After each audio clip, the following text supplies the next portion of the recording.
लेकिन जो सुरुचि है वो तन की सुंदर ज्यादा है और सुनीति मन की सुंदर ज्यादा है।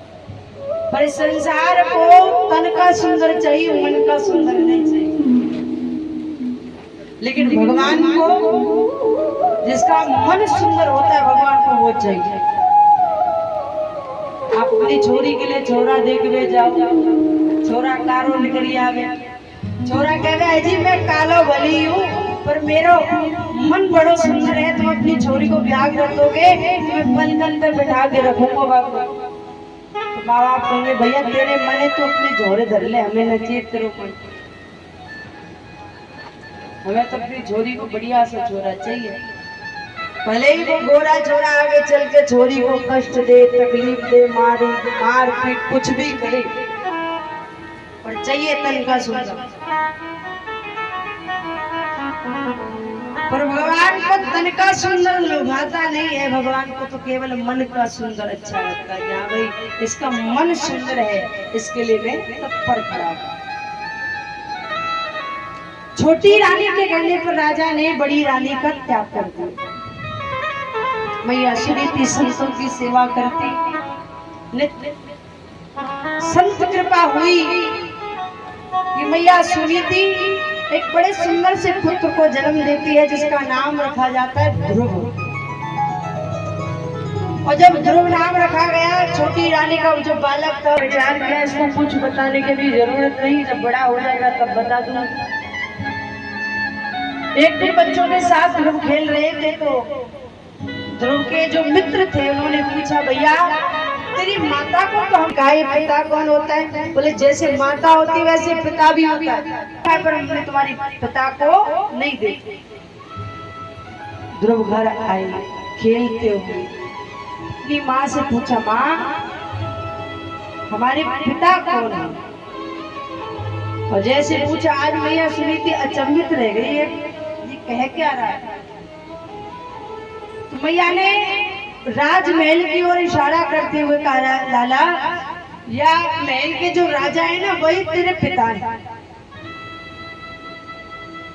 ध्रुव बड़े प्रसन्न भय, चलो अच्छा हुआ हमारे पिता का पता तो चला। बालक जिद करता है देखे तो सही हमारे पिताजी कैसे। छोटा सा बालक खेलते खेलते राजमहल पहुंच गया। राजमहल में राजा उत्तान पाद की गोद में उत्तम बैठा हुआ है। अब आपको पता है कि पिताजी की गोद में किसी दूसरे बालक को बालक देख लेता है तो उसको बड़ा क्रोध आता है, ये क्यों बैठा है, हम इनकी संतान है, हमको बैठना चाहिए। अब उसको पता नहीं छोटी माँ का पुत्र है जो पिताजी की गोद में बैठा है। तो ध्रुव एकदम क्रोधित होकर के चले कि हम बैठेंगे अपने पिता की गोद में। लेकिन जैसे आगे बड़े सुरुचि ने रोक दिया, कहाँ जा रहे हो?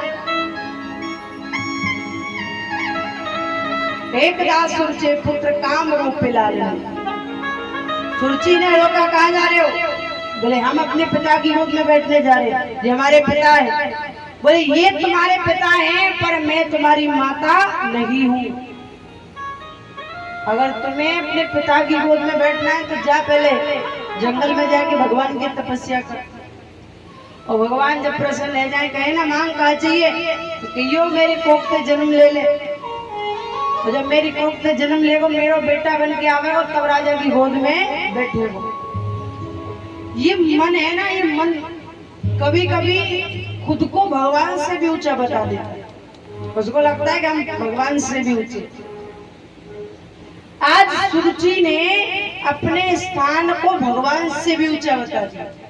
एक बात बताओ, जीव तपस्या करेगा भगवान की तो भगवान से ये मांगेगा मैं बाकी कोख में जन्म लूं जाके और जब को बालक बनूं राजा की गोद में बैठूं? वो तो डायरेक्ट भगवान से कह सकता मुझे राजा बना, पर नहीं, उसको लगा कि हमारी कोख भगवान से भी ऊंची है।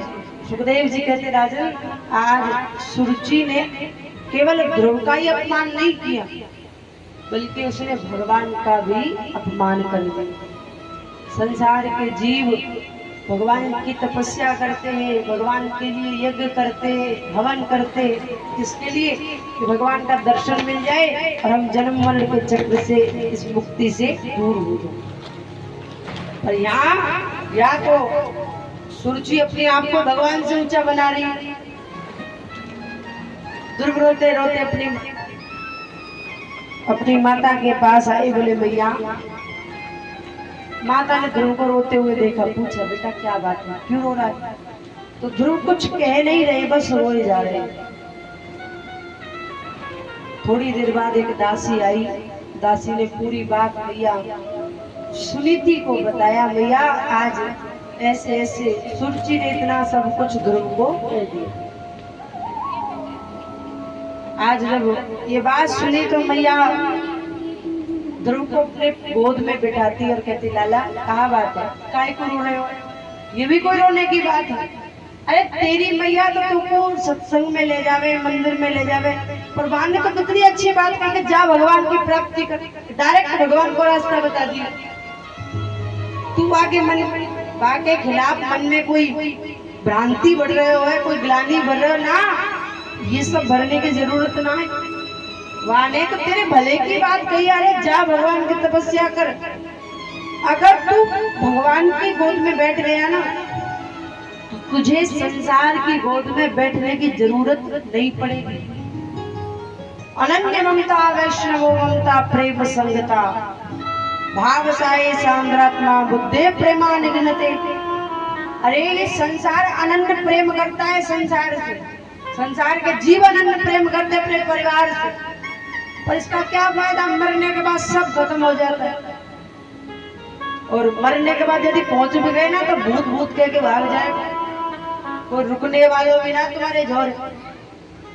तो ये अनन्य प्रेम इसका क्या फायदा जो हमारे मरने के बाद काम ना आए?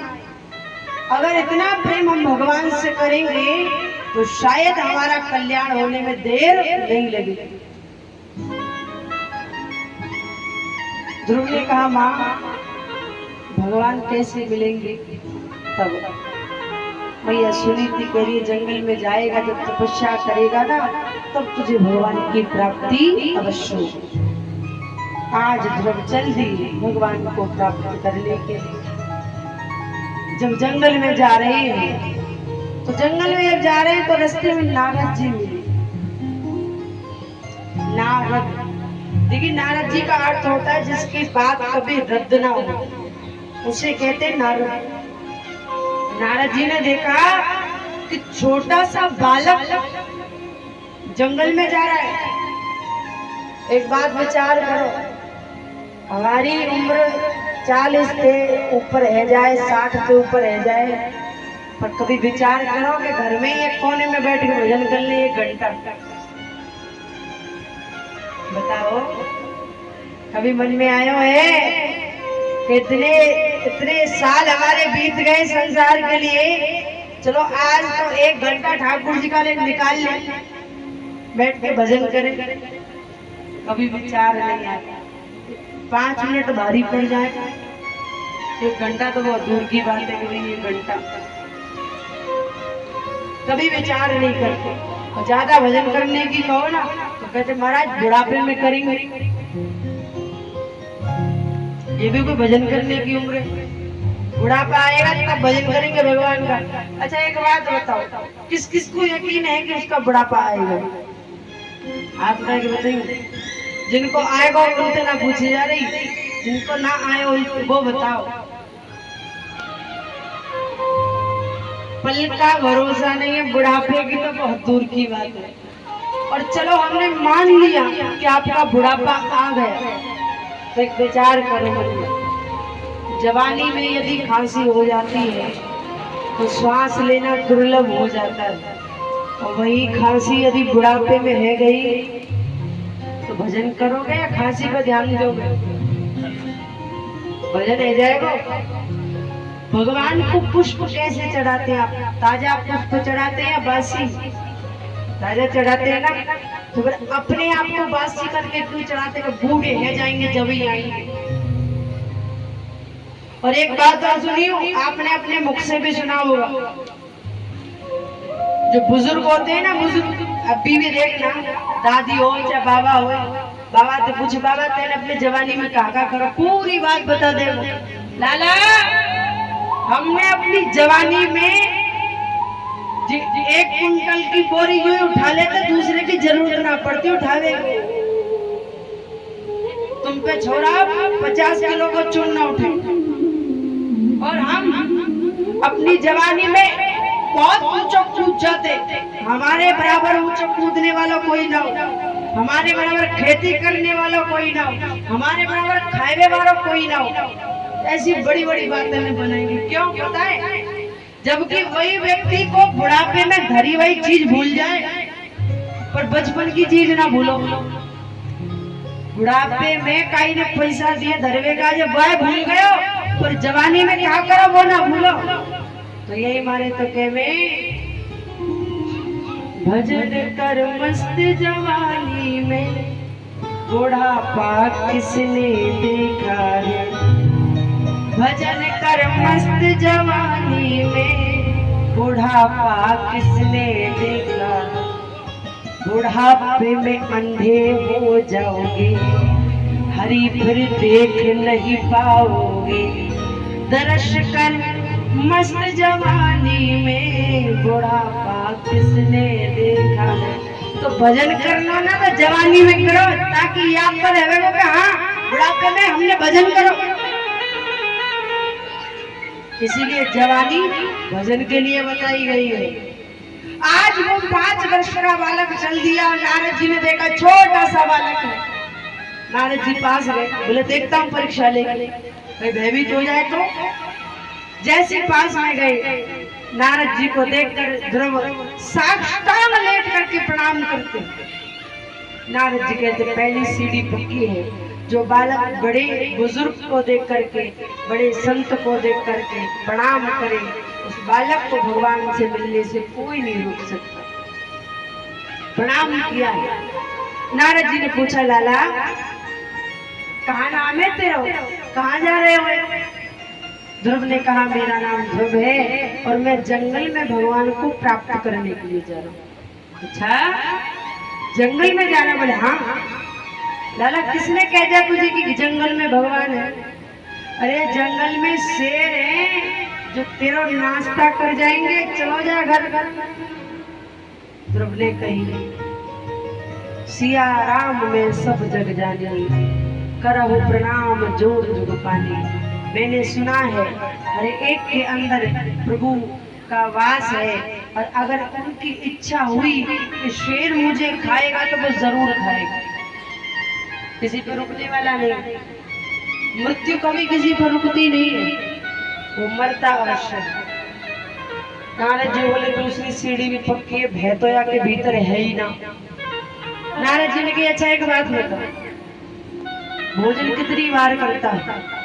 ध्रुव ने कहा 5 बार करता हूँ, मेरी माता मुझे खिलाती। अच्छा तो लाला एक बात बता, तेरी मैया तो आवेगी ना जंगल में, तो वो खवावे, तो घर लौट जा बेटा, भूखों मर जाएगा। तब ध्रुव ने जवाब दिया, जब दांत नहीं तब दूध दियो, और अब दांत दिए तो कुछ और भी देखो। जब दांत नहीं थे ना तो भगवान ने दूध की व्यवस्था की थी, और अब दांत दिए तो कुछ खाने की व्यवस्था भी वो अपने आप करेगो, हम काहे को चिंता करें। चिंता करने की जरूरत ही ना, क्योंकि जीव चिंता ज्यादा करता है, भगवान का चिंतन कम करता है। जबकि जीव को चिंतन ज्यादा बढ़ाना चाहिए, चिंता कम करनी चाहिए। जो स्वयं की चिंता करता, भगवान कहता तू कर रहा चिंता, तुम वही चिंता करने की क्या आवश्यकता है, अपने आप कर। लेकिन जो भगवान के भरोसे चलता है, भगवान कहते हैं इसकी चिंता मुझे करनी है। सुबह उठे जब भगवान का नाम लो, स्नान करें तब